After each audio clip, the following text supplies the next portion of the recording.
Okay, Just one moment. One moment. Yeah. we're ready to go. Carter says 1 moment. Oh, please. okay. 1 moment, please.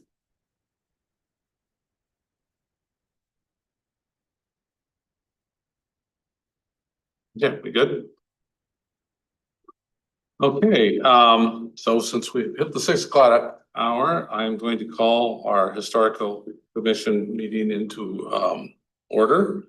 First thing is to do the roll call and see who we've got here. So why don't you start, Ed? We'll go around the table and we'll catch Kimberly as we go. Kevin Wyckoff. Avani Kumar. Jim Keough. Kimberly Getz. Hi, Kimberly. And so that gives us a quorum with 4, right? Okay, so we're good to go forward. I'm gonna read the land acknowledgement and then we can get into the agenda in minutes. We, the city of Lacey, are on the ancestral land of the tribal people of the Treaty of Medicine Creek, including the Nisqually Indian tribe and Squaxin Island tribe. We acknowledge and remember those tribal people not recognized today who were absorbed or relocated into other tribes for survival. We recognize the ancestors and descendants who are still here. We recognize and respect the tribal people of the Treaty of Medicine Creek as the traditional stewards of this land since time immemorial, and their role today in taking care of these lands in perpetuity.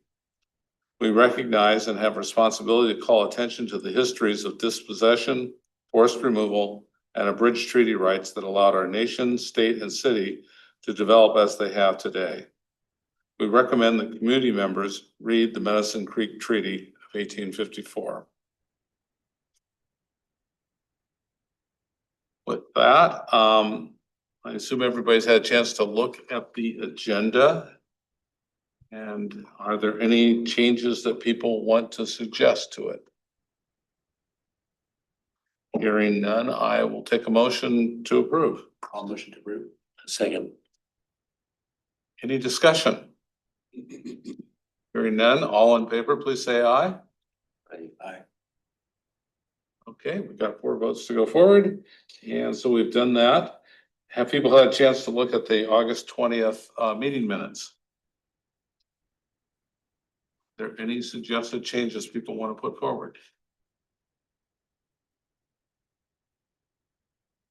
Hearing none, I will welcome a motion to approve the August 20th, 2025 meeting minutes.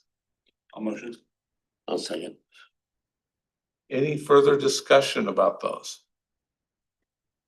Hearing none, all in favor of approving those meeting minutes, please say aye.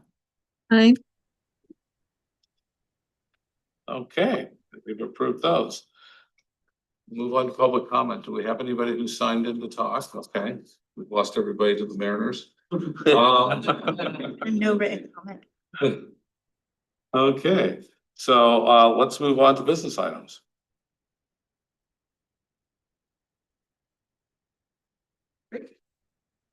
I'm kicking us off. I'm Jen Burbidge, Director of Parks, Culture, and Recreation, for anybody who may not know and is watching. And so I am excited to let you know that the commission has a youth council member. And so this is Avani Kumar. And she shared with me her pronouns are she, her, and that she goes to Timberline High School. And we did her new member orientation today, right before this meeting. So it was nice to get to know her. It sounds like she is a senior and is gonna be looking to go into mechanical engineering. And with that, I'll turn it over and let her tell anything else she wants to share. So welcome, welcome. Hello, everyone. As she said, my name is Avani Kumar. I'm a senior and I go to Timberline. I decided to run, to be part of the historical commission because I've been here basically my whole life after I moved here from New Jersey when I was 1. And I just really love history, so. Thank you. Thank you. I wish you good luck in mechanical engineering. My dad was a mechanical engineer. Thank you. So moving on to the second item here, historical property special valuation application. Open. Are you ready for me to share it now? Yeah.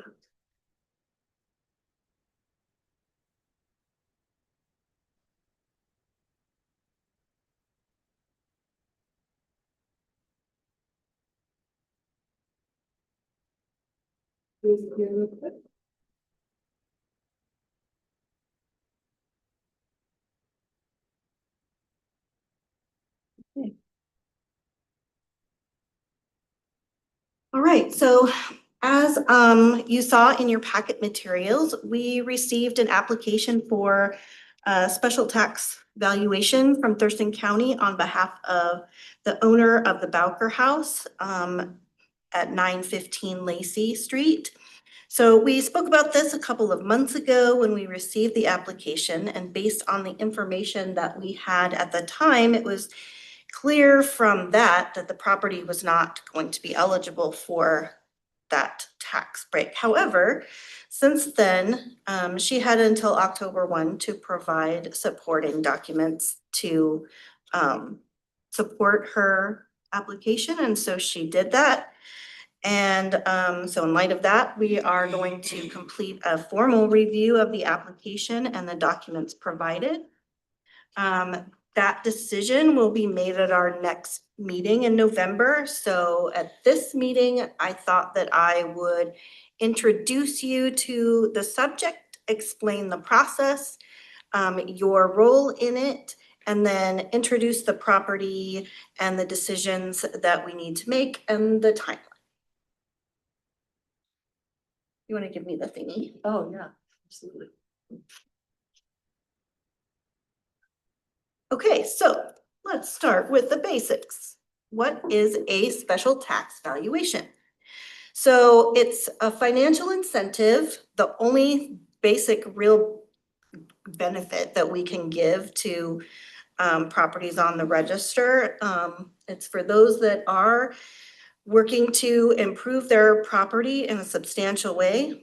What it does is it reduces their property tax by subtracting the amount that they put into the renovation from their value. So it just calculates a lower property value. And then that benefit lasts for 10 years, and then it ends. This can be a really difficult benefit to receive, as there's a lot of hoops to jump through, and many of the eligibility requirements make it a challenge.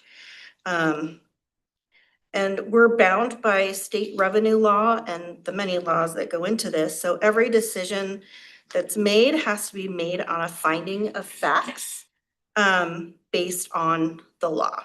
And the documentation that we provide to the county, if we determine that the property is eligible for a special valuation, could be, and I wouldn't be surprised at all if it definitely was, audited by the state. They like to make sure that they get all of their taxes. Okay. So this is an overview of the review process. The application is completed by the property owner and submitted to Thurston County.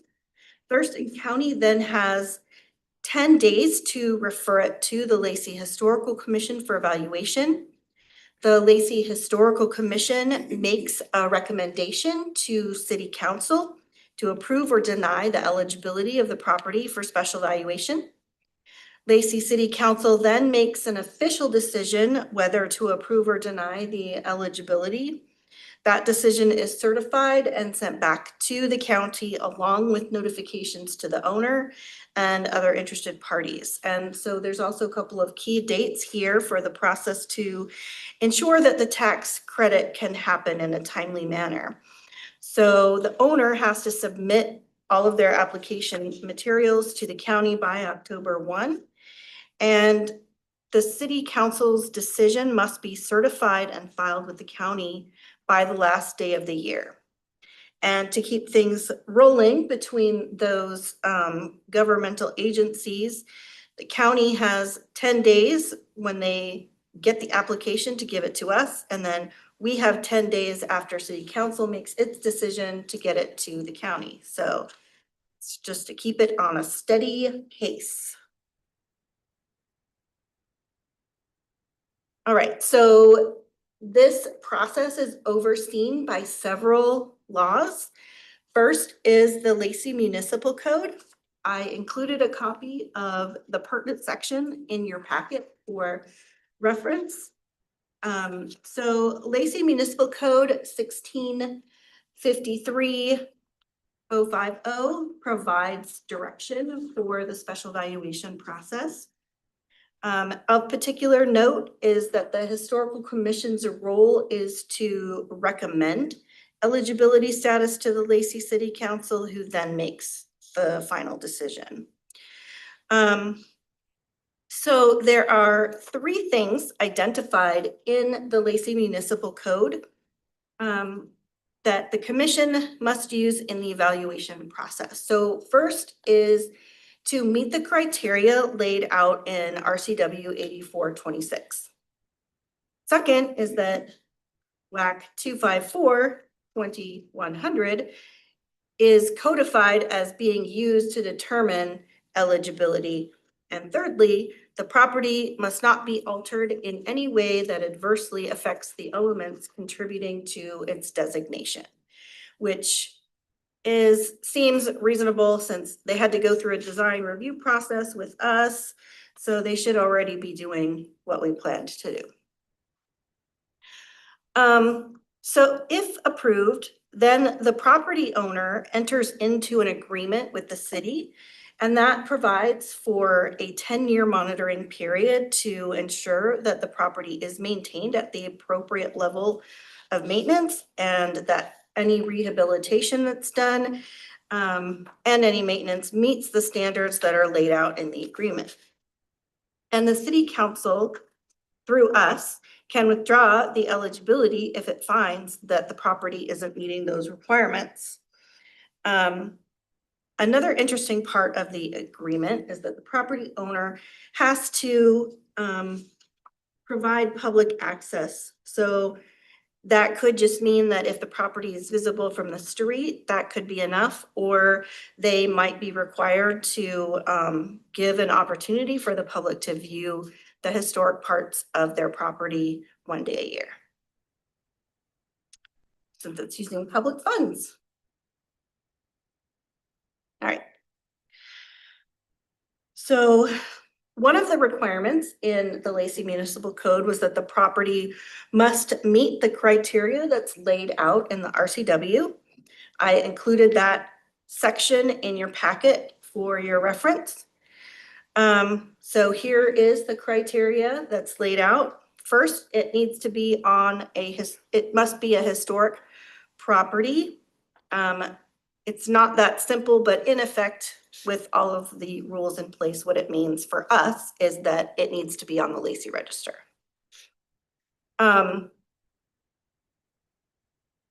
So it also refers back to criteria in the LMC, so they kind of like acknowledge each other in both of those. And it reiterates that you have to have that agreement between the city and the owner. The next piece of the criteria that's in the blue box is really important to understand and is often the reason why it can be so difficult to get this special tax valuation. The cost of the rehabilitation must be at least 25% of the property's assessed value, not including the land, so just the building. And I'm sure, as you can imagine, property values are a little crazy, so that can be a chunk of change. So it has to be a significant rehabilitation. The calculated costs can only be for the 24-month period prior to the application. So even if your rehabilitation took 3 years to complete, the only cost that would be eligible are the 2 years before the application was submitted. And we're going to get deep into that in a little later. I'll probably say it a few times because it's complicated and can be confusing to people. Okay, so the Lacey Municipal Code also requires that the commission use the standards for rehabilitation and maintenance of historic properties that's laid out in the WAC. In essence, these are the same as the Secretary of the Interior Standards for Rehabilitation, which is what we use when we do a design review. But so I thought that since we're already pretty familiar with those, I thought I'd share this section, which is the responsibilities of the local review board. That's you. So responsibilities include to determine if the property meets those criteria, it's eligible for a special valuation. And if it's not eligible, then there's no choice. You have to deny the application. And if it is eligible, then there's a bunch of things that have to be done. You enter into that agreement.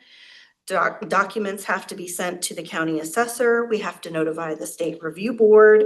We have to notify the county auditor. And then we have to monitor that property and evaluate it. And then we also have to take appropriate action if the properties become disqualified so that it no longer receives that tax break. So this,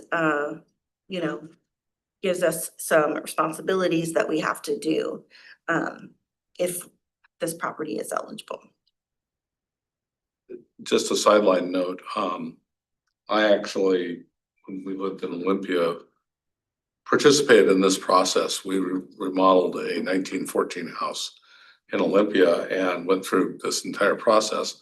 And that last bullet came around because you may have done a bunch of rehab and then want to do some further work.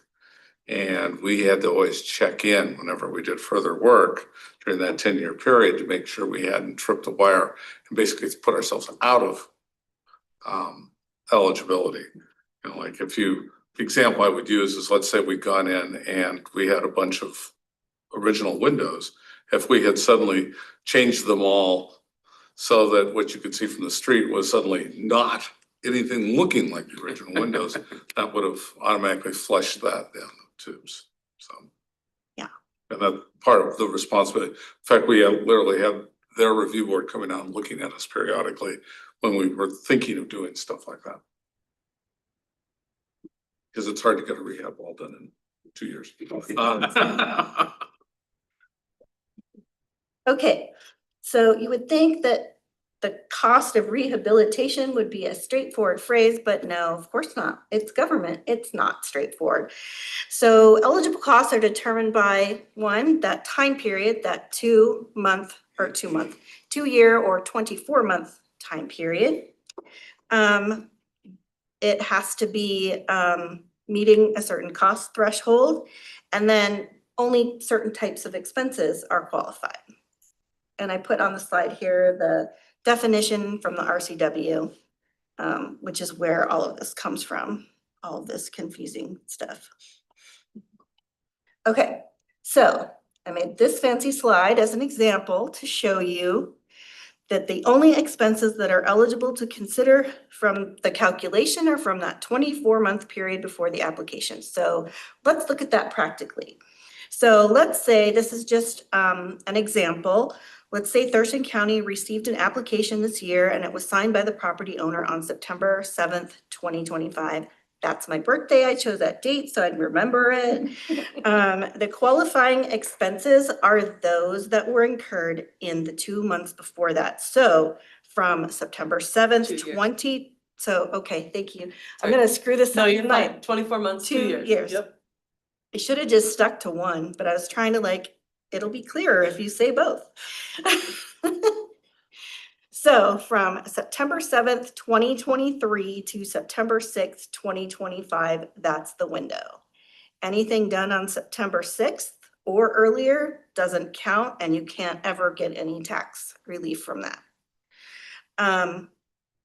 From September 7th forward, that doesn't count for this application. However, a property owner can apply in 2-year successive increments. So using this example, the property owner could reapply for another 2-year segment on September 7th, 2027 or later. It doesn't have to be 2 years later. It could be 4 if they've got enough But of costs course, to that would be qualify. subject to an Correct. increased. Because value. that assessed value is, yeah, I was gonna get to that. Anyway, each phase of that project is treated as though it were its own separate entity. And it's subject to all of those requirements every single time. So ideally, if a property owner wants to get the maximum value, is that they would apply for the first time 24 months from when they started their project. So they may not be done, but they should apply anyway. And keep all your receipts. Okay, so then we have the qualifying amount. So these numbers I used from the Russell House, gotta use stuff that's familiar to us, right? So like I mentioned, it's 25% of the assessed value of the structure the year before the 20-month period of rehabilitation. And it's the tax year that's used, which is actually lucky because that's a year earlier than what I thought it was gonna be. And so as you can see on this slide, in tax year 2022, which would be before our project, the year before our project period, the building only was $106,300 value. And so it's 25% of that. So a rehabilitation, I mean, if the Russell House were privately owned, we don't qualify. You would have to have $26,575 dollars in eligible costs. And you can see the jump in the price from the year before. So it really matters that you do it as early as possible most of the time. Sometimes the values go the other way, but yeah, I said all of that, yay. Okay, then we get to what kind of costs are qualifying. So the property owner submits documentation for every expense that's being claimed against that 25% threshold, and we have to review each of those. Did I do it wrong? Nope, Okay. I was just moving it out of the way so they could see it. Oh, thank you. So we have to review each of those items and determine whether they're eligible or not. And we will base that on federal qualified rehabilitation standards. And I included that document in your packet as well. So the way this is going to work in practice is that I will review every expense and make that determination, which you will then have the chance to review on whatever level you would like. And I'll get more into that later. I may find that some of the expenses are in a gray area. And so I may ask colleagues who do this all the time, their opinion, or our CLG state rep to help me determine those. But the decision is up to you. And so I may ask you to weigh in on some of those to help determine the eligibility at our next meeting.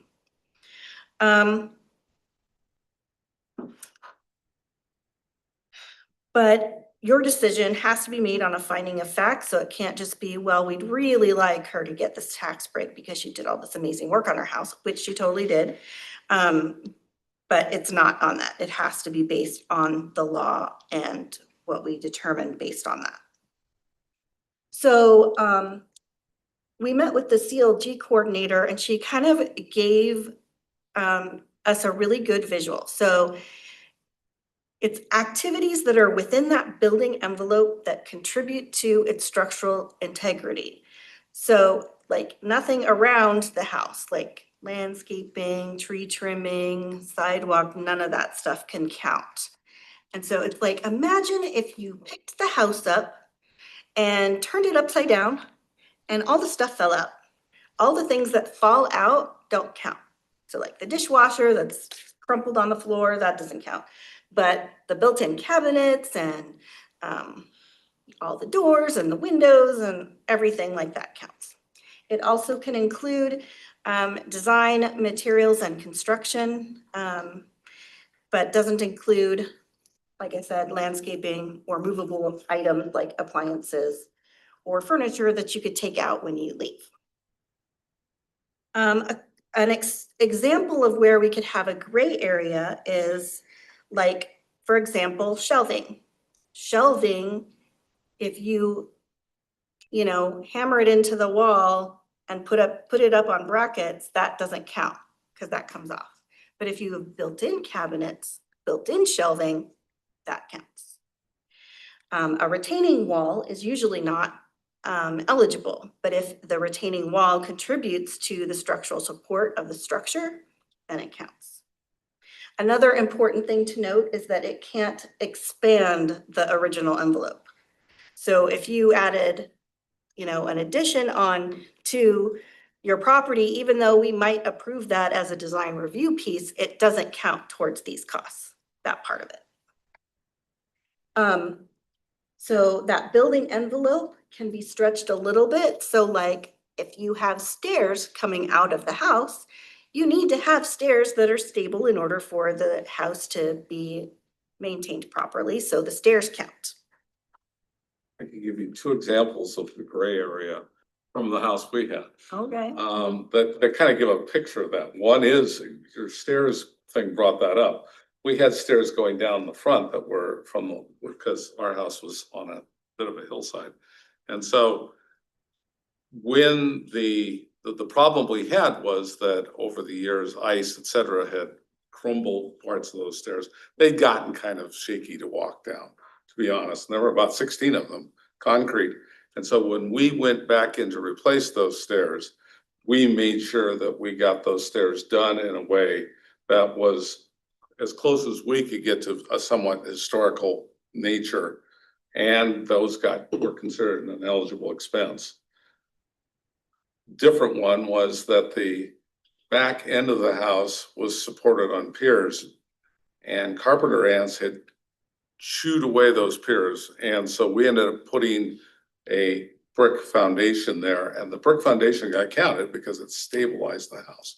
Otherwise, the back area, the nook, et cetera, was sort of sinking steadily into the ground. Good example. Yeah, it's helpful. Okay. All right, so now let's talk specifically about the Bowker House. I included her application in your packet along with some of the required documentation. I have many pages of documentation because she had to send receipts for everything. And she misunderstood about the time period, so I got a lot of stuff that don't count. But anyway, you'll have the ability to look at all of that should you so desire. But I did it for you, so you don't have to if you don't want to. The Bowker House is one of the oldest properties in Lacey, and it was the first property that was purchased in Lacey Villas, which is what the original Lacey Historic Neighborhood was called. And it has significant history to our location. I'm not going to go into all that because we do all of that in the design review and it's not super relevant to this process. So on this slide, I've summarized the criteria that I went through just a little bit ago on this slide so that we could talk about it in reference to the Bowker House. All of these criteria must be met for the property to be eligible. So we already know that it meets one of the criteria. It is a historic property and it is on the local register. So that's done. Check, check. I'm going to go through the others in more detail. And the two items that are in the blue box have to be considered together in order to know if we meet that 25% threshold. And there's not really any point in moving on to anything else until we know the answer to that.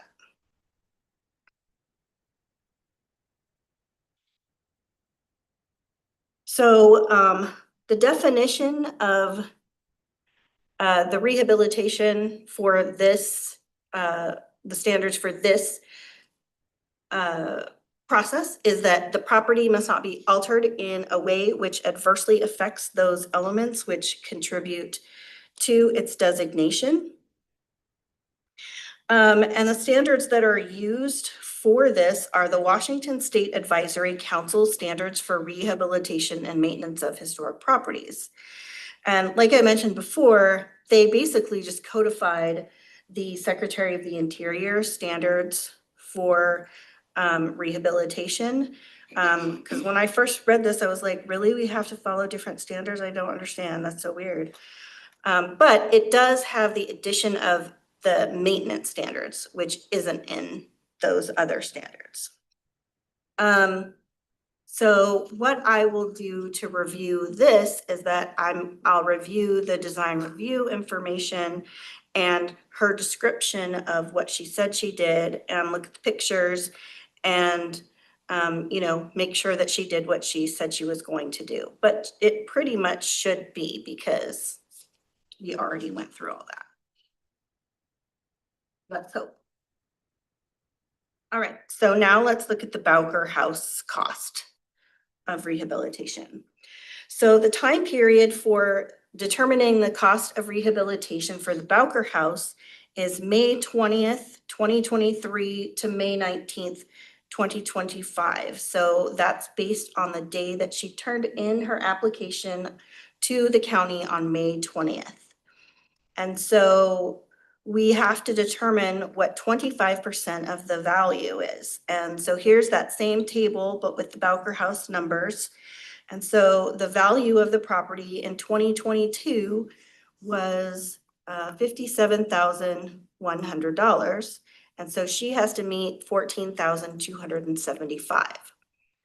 So this project actually has been going on since 2019. She missed the window to get the biggest chunk. And the property value at that time was $6,700. So she would have gotten a huge tax break because she spent over $300,000 on this project. So that's a cautionary tale that you have to do it within that time period. And it's hard because there's a lot of stuff going on when you're rehabilitating a house to think about applying for this, which is not easy to do. So we're kind of at the tail end of her project. The bulk of her rehabilitation project is done, was done before this 2-year period, but she's still working on stuff because, you know, these are big projects. And so, I mean, she's still got stuff that's not even painted yet. So, so she has costs and she can continue to apply for this if she meets the threshold. So it's not gonna look like here's a construction project that she did. It's gonna be the tail end of those things that we're looking at. Okay. All right, so now let's talk about next steps. So tonight is meant to be informative. We don't have to make any decisions tonight. The only thing I really need from you is if you need anything in particular to be fully ready for next month's meeting. So between now and the November meeting, several things need to happen. That item by item review of the expenses for eligibility has to be completed. And if the property meets the other eligibility criteria, then the owner-city agreement has to be prepared. And it has to be prepared in time for the November meeting because of all of that, the process time that I told you about. You know, we're already overlapping a little bit with the city council meeting. We're supposed to turn in our staff reports 2 days before the historical commission meeting. So it's hard to get it all in that time. And so I would also then prepare a staff report for the commission and city council. And so I've already done my initial review of the project and gone through every single receipt that she has given us. And I have a spreadsheet and all of that.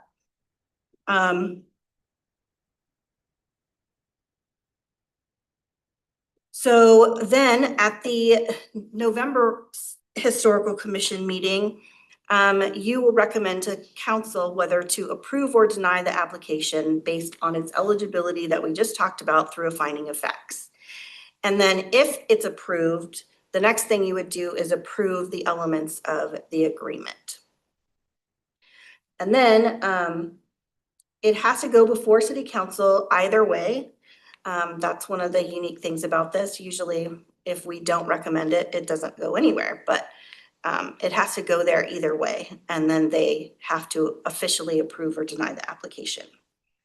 And then the notification levels are different depending on if you approve it or if you deny it. If you deny it, you just let the county assessor know, the county auditor know, the Washington State Advisory Council, and the applicant. They get to know either way. If it's approved, then we have to execute that agreement, and we have to execute it quickly because it has to be done within 10 days of that decision. And if it's approved, we have to file a certificate saying, giving the reasons why, documenting our findings of fact with the county assessor, including that signed agreement within those 10 days. So we're on a time crunch now. Oh, I forgot to pull that up. There it is. Sorry. It's what happens when I use two computers. Okay, so where are we at now? So like I mentioned, the owner gave me receipts and other documentation, many emails. And I've done that initial review. We had a number of items that I need more information on. You know, we talked about some of those gray areas. You know, she's got receipts from Home Depot for paint, but I don't know what the paint is for. You know, if she painted some chairs for her patio, that's not gonna cut it. You know, but if she painted her bedroom that she just rehabilitated, we're good. And so I have submitted to her a list of what I need from her. And so she'll have the opportunity to get that back to us. And I've given her a deadline of October 27th, first thing in the morning, because that's Monday. I was gonna make it Friday, but then why wouldn't you just give her the weekend? I don't need the weekend. So tomorrow, Friday at the latest, I will send you a link to a folder that will have everything in it. There's gonna be one folder that has all the things. If you're like super into it and you're like, I wanna see all the things, I wanna know everything, I wanna know every decision, they'll all be in there. And then there'll be another folder that's just the basics, just what you need to know to make this decision. And I'll tell you what those are labeled and everything. And then I will send you another email later in October when I get the update so that you can review those changes in advance.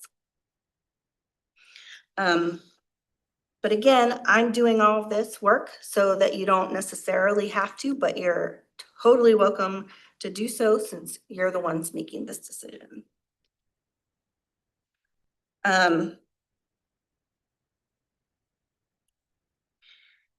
And the staff report that I make for city council is gonna come to you first, so I will have outlined like all the things that have been considered. All right, that is it. I felt like that went faster than it felt like it took me to make it. Now I'm happy to answer any questions, and I'd love to know if there's anything else that you need from me so that you feel like you can make a good decision in November.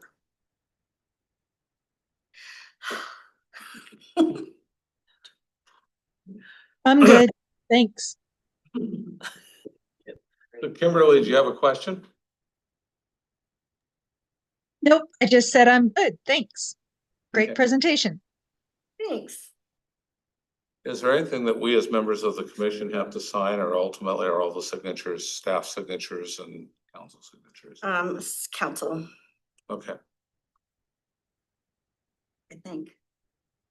I don't know. Agreement. Are you talking about the agreement? I The mean, you'll make agreement a, Would be city, but the certificate, I'm not sure, probably staff.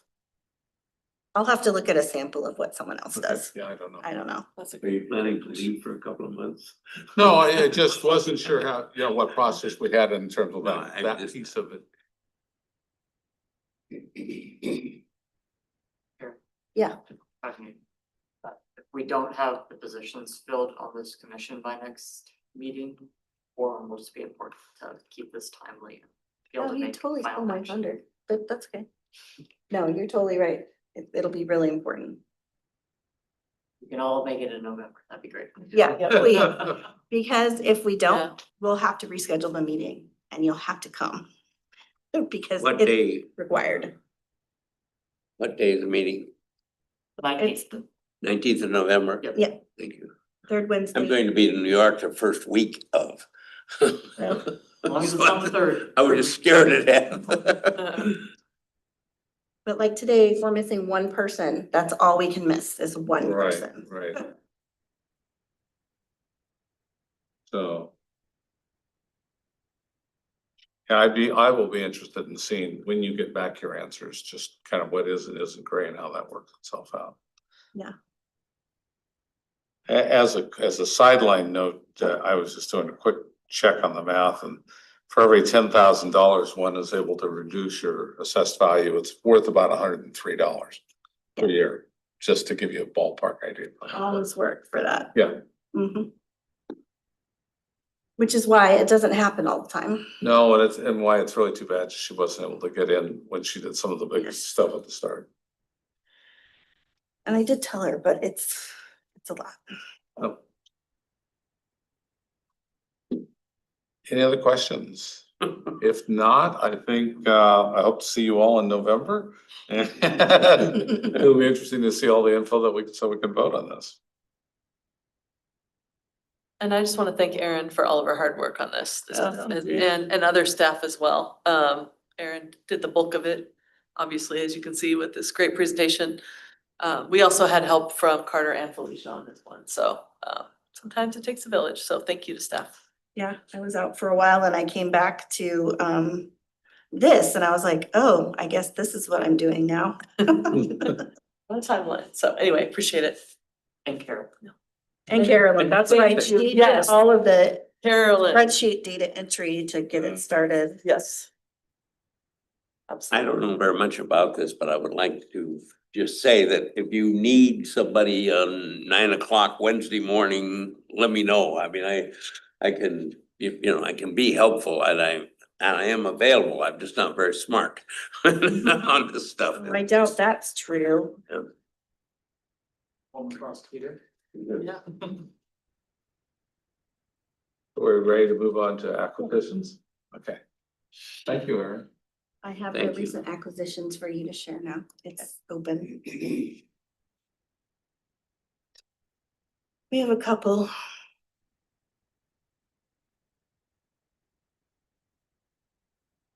Yep.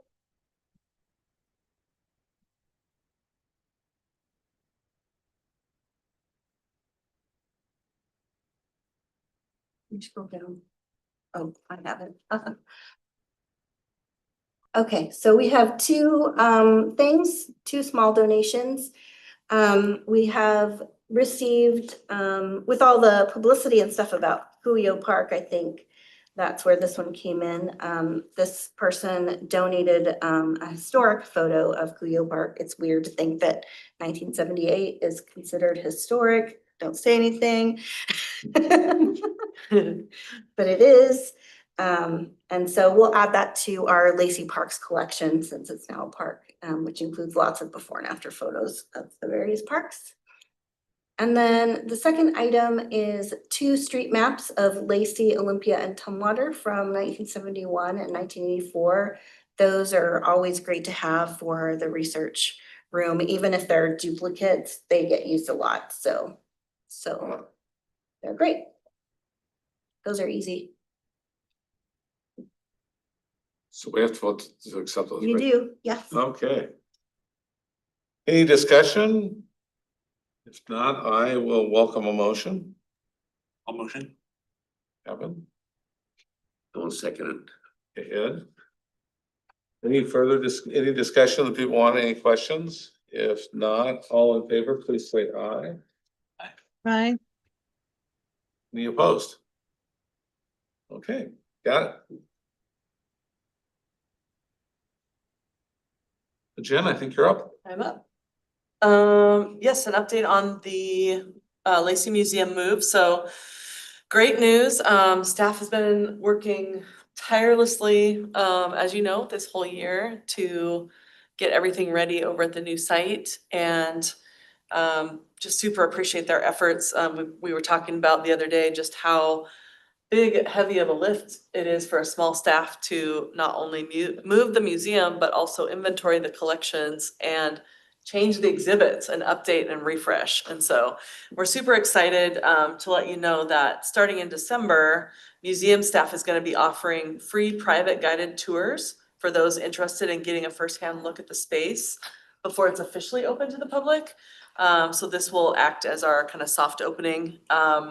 Historical Commission, of course, will be scheduled for one of the first tours, so you all we'll let you know. You don't have to go to the registration link to sign up for those. But for the public, we will be opening for registration for those tours. It'll be groups of up to 8 guests, and they'll be in 1-hour time slots that will include 30 to 45-minute tour, and then the opportunity to browse the space independently, ask questions about the moving process and the exhibits to museum staff. So like I said, registration will be required for the public. Space is going to be limited, and so we'll be sure to let the public know to reserve their spaces once registration opens, and that's going to open the first week of November. So we will do a media push prior to that, but we want to make sure Historical Commission was updated first on all of this. And this week, it feels real for the first time because our exhibit panels arrived and our wall graphics arrived. So it feels like things are happening. Yeah. Regarding the research center, which will be at the Russell House, the former museum location, we don't have much of an update on that. We're just really focusing efforts on the museum opening, and so we will definitely keep you posted as we go along.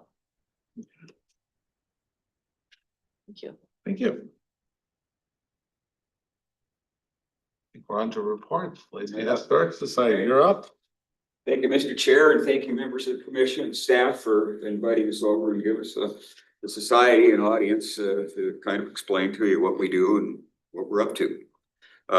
Let's see, I think since the last time we had somebody here, we had our annual meeting, and Mr. Keogh, I think you were at that meeting, right? Yeah, I thought so.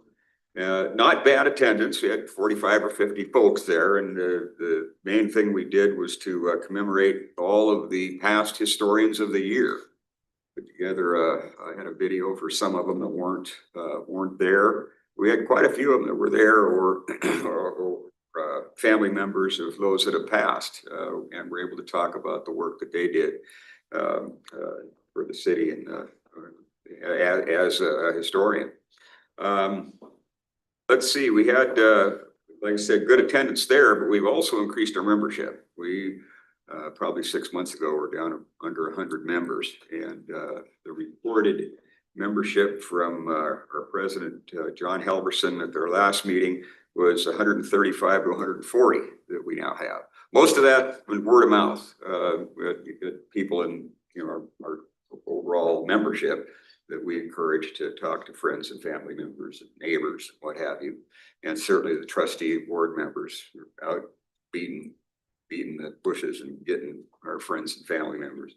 I happen to have coffee on a routine basis with a bunch of retired fire guys from Lacey, so all of them are now members. But it's going real good. Financially, we're in pretty good shape. Of course, we've got the money from the Gallagher house that they sold a few years ago that we don't touch, but we do use the interest of it for our ongoing operations, which includes our newsletter. That was the second one of the year that I gave you guys copies of. We try to do 3 of those a year.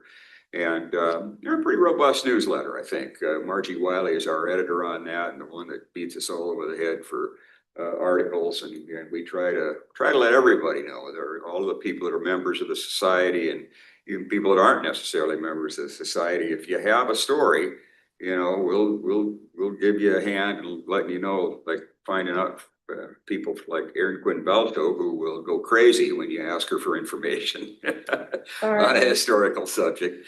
And so we give them advice and help and find the archives and all of those kinds of things. But we do encourage everybody to be thinking about those historical things that they can bring to us. One of our big signature projects is our Dr. Ehlers statue. I don't know if we've ever brought this over here. Mr. Pio, I know you've seen it, Jen, I know you've seen it, but I wanted to bring it to the meeting to make sure that you know what our plans are. We would do a full-size version of that as our idea to have a statue. We've one of the places we'd like to put it is in the community center, Lacey Community Center.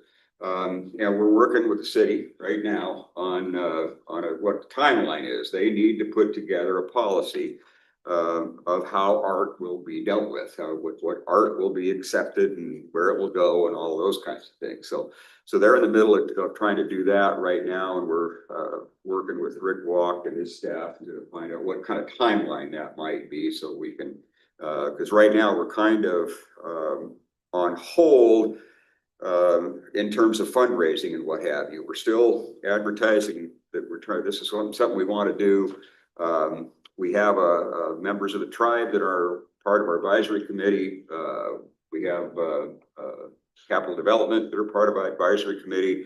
And Doc Ehlers' daughter, Susan, she's part of our advisory committee. We met in July. Susan was able to look at the statue and pretty much gave it her okay, that was a pretty decent rendition. Maybe a couple of little facial changes that we might have to make in it when we get down to the final version, but the larger version of that is what we'll be shooting for. And by the way, that was made at Lacey Makerspace. That's actually a resin that they colored to make it look like bronze, and I thought they did a really great job with it. Let's see. Memorial Gardens, that's one of our other signature projects. That has kind of taken a little bit of a backseat while we work on Dr. Ehlers' statue, but it is one of the things that we're looking at kind of revitalizing and moving ahead to make it respect all of the people that it was designed to commemorate. You know, right now it probably doesn't do that as good as it should, and so we're looking to revitalize that whole project. Let's see. I think that's about it. Any questions? Do you have a kind of a target of when you hope to ultimately get the statue placed? Do you have a target time you're hoping to get the statue placed? Well, you know, after we know where it's going to go, then we need to move into fundraising.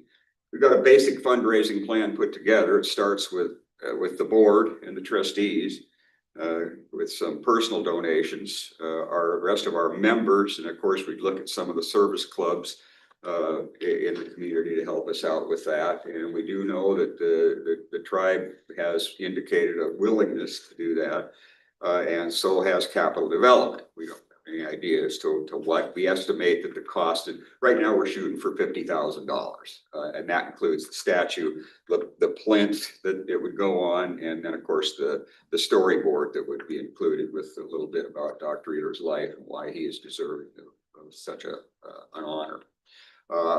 And so that's likely to go up as time goes on, but we'll be able to deal with that as inflation presents itself.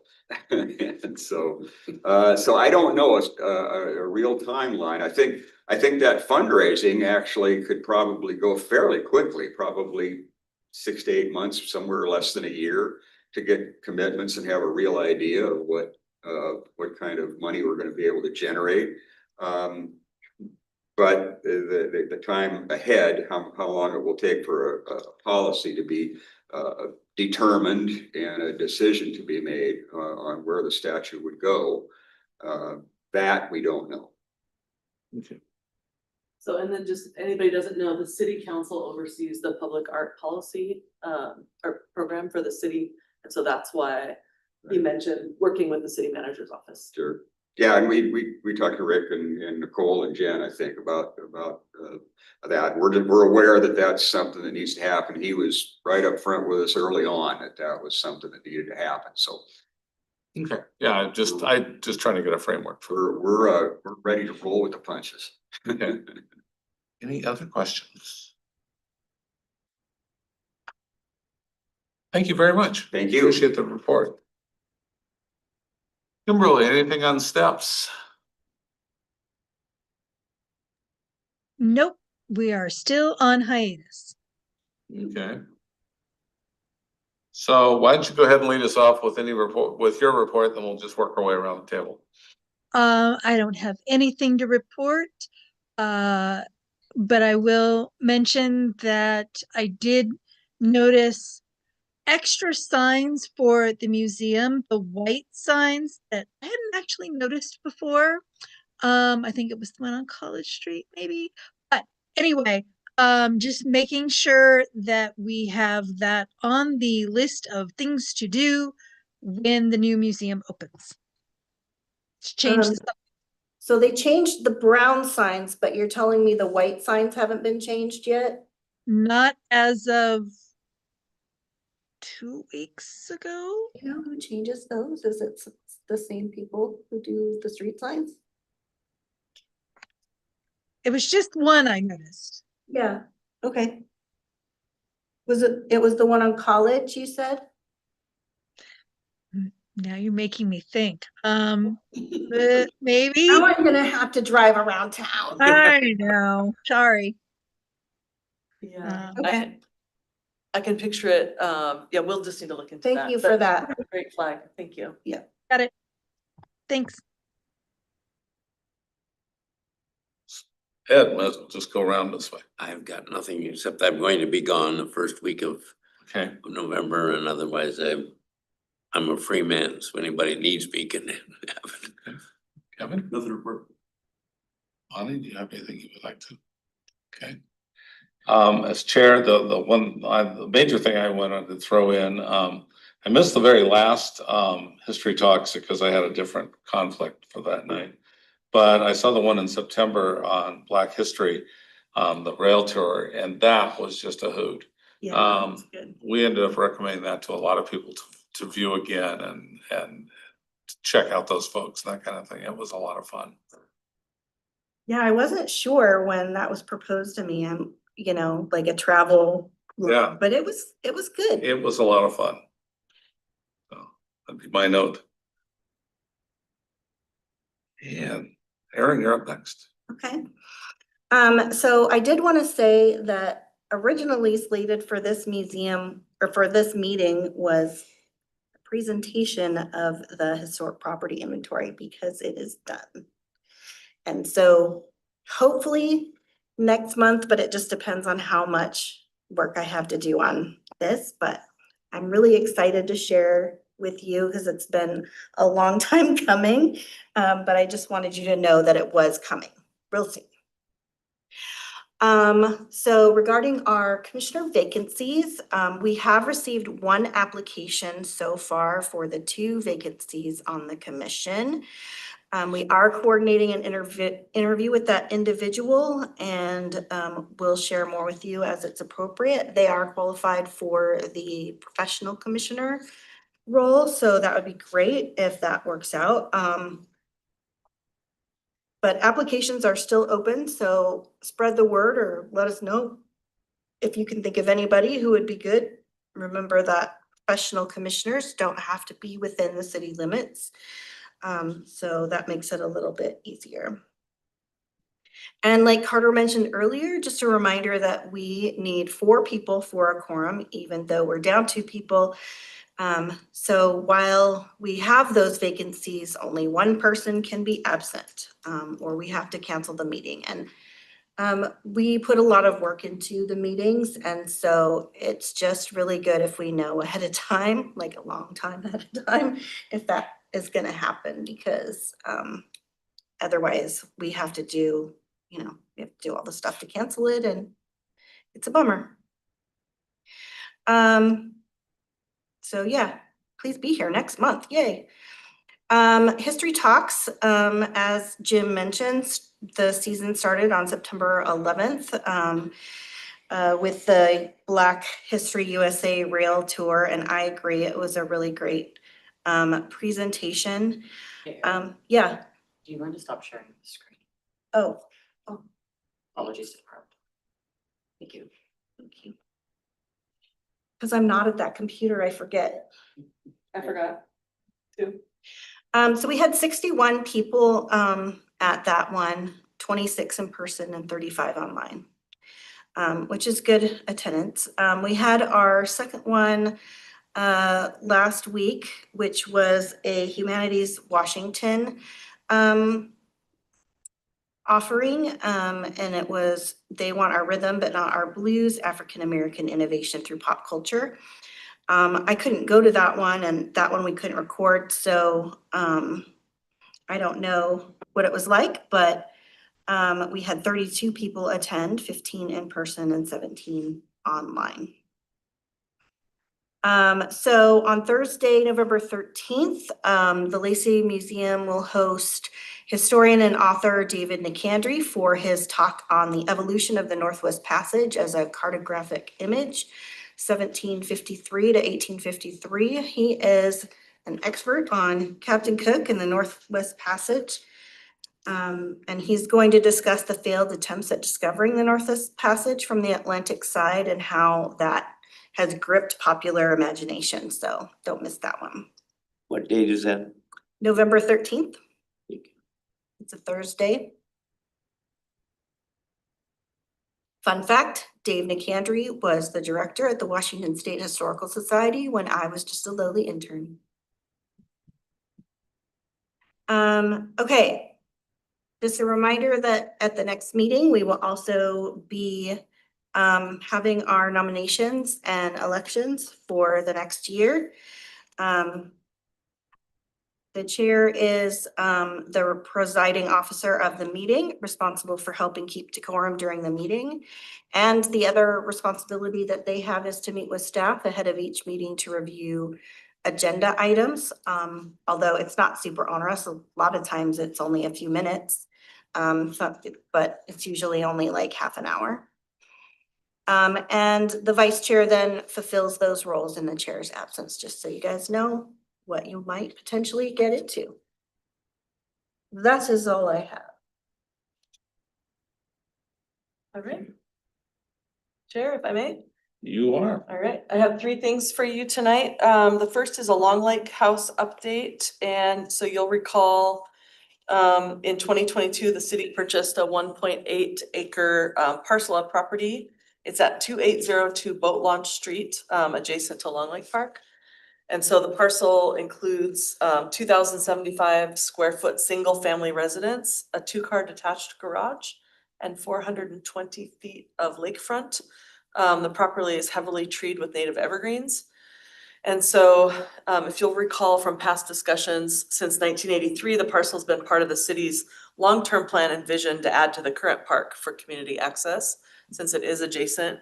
And the city had, once that was up for sale, the city had a right to first refusal for purchase of the property. The city was able to purchase the property per city council's direction.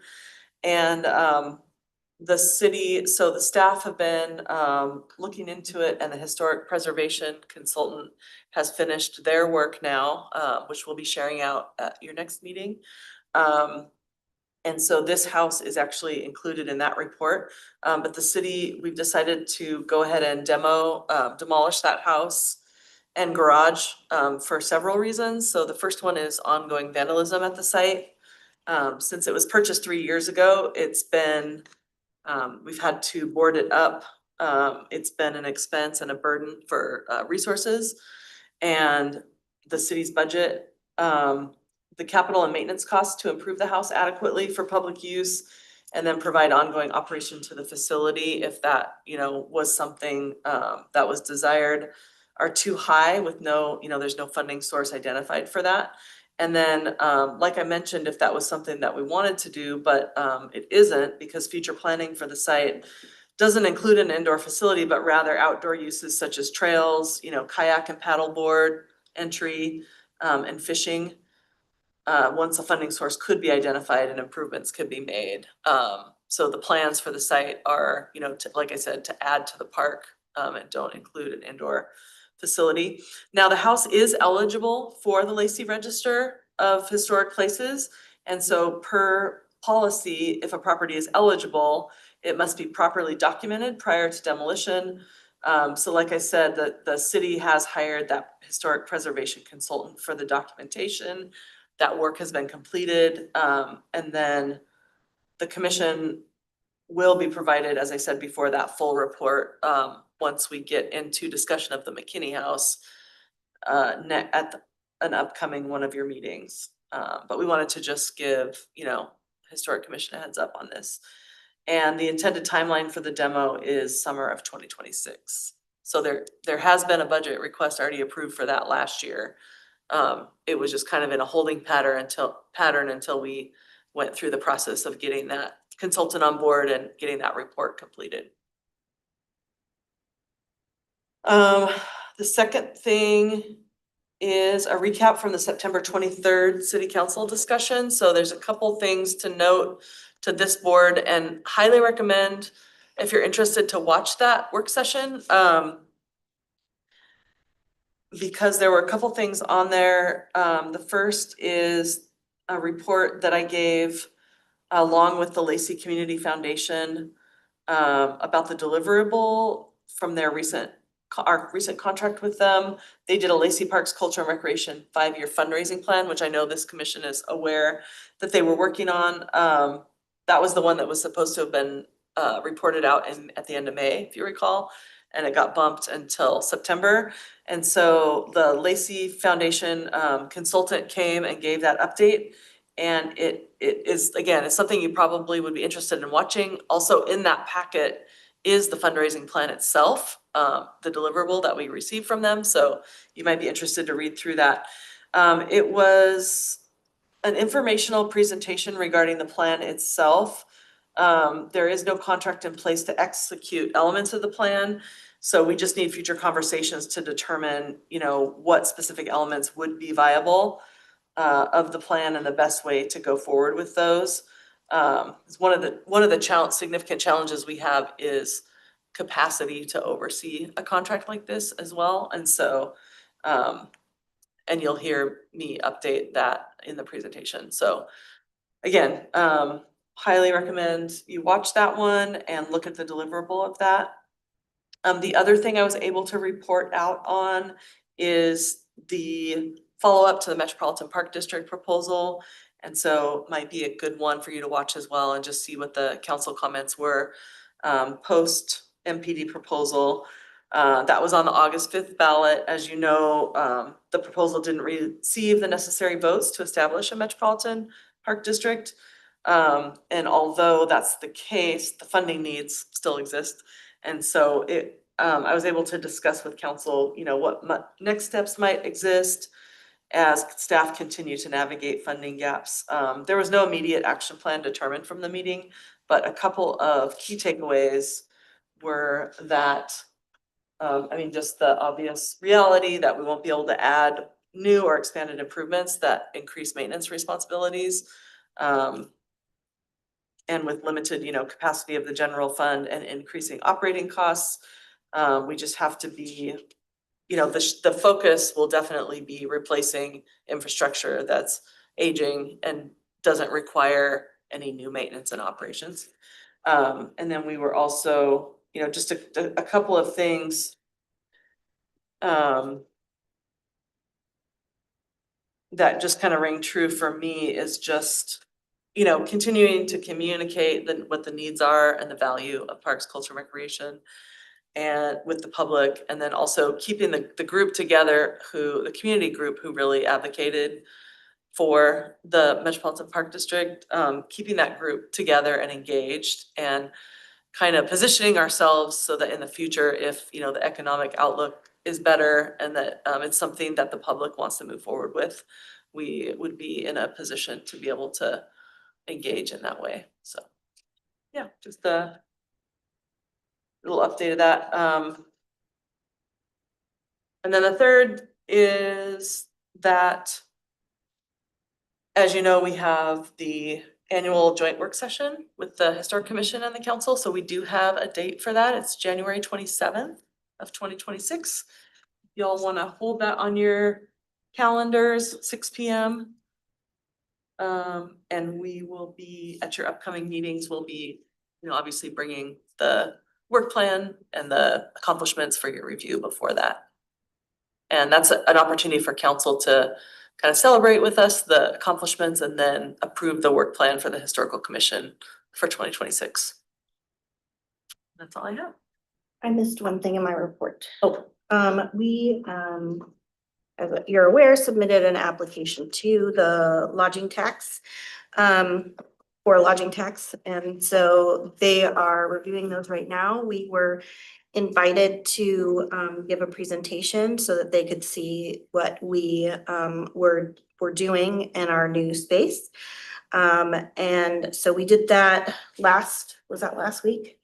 Oh my gosh, I forgot track. it was the 9th. Yes. Yeah, last week. the 9th. You can watch that online, although when I looked at it, there were some technical difficulties in the beginning, and I was first up, so I don't think you can hear what I have to say. But tomorrow is at 3:00. The lodging tax is having its meeting to make its recommendations to council. So if you're interested in that, that's when that's happening. That's all I have, I think.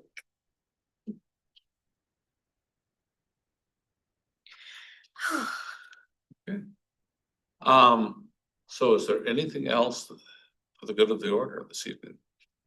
Sounds, and I hope everybody can make it November. Obviously, we've got several things to deal with. Hearing nothing, I will entertain a motion to adjourn. I'll second. Any discussion? I'll second. I got that. Thank you. Yeah, I appreciate that. All in favor? Aye. We are officially adjourned. And see you in November.